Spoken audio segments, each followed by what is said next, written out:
The economic sanctions imposed by Western countries on Russia have disrupted trade and frozen about half of Russia's state gold and foreign exchange reserves, putting the country in a very difficult economic position. Analysts say supply shortages will start affecting Russian industry in the coming months. For now, the Russian government has managed to stop the fall of its currency, the ruble, something that analysts say Moscow is using as a propaganda tool for national consumption.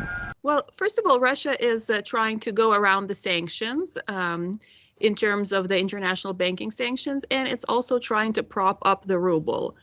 Part of it, I think, is also an effort to show the domestic Russian public by Vladimir Putin that he is still in control, that he can make the ruble a desirable currency, because let's remember the ruble fell quite dramatically, and that he can still set the terms.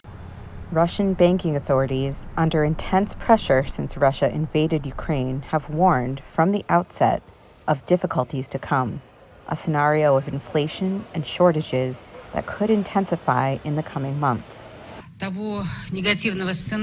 In case of a negative scenario where inflation will stop slowing down and start growing, our monetary policy will aim to slow it down.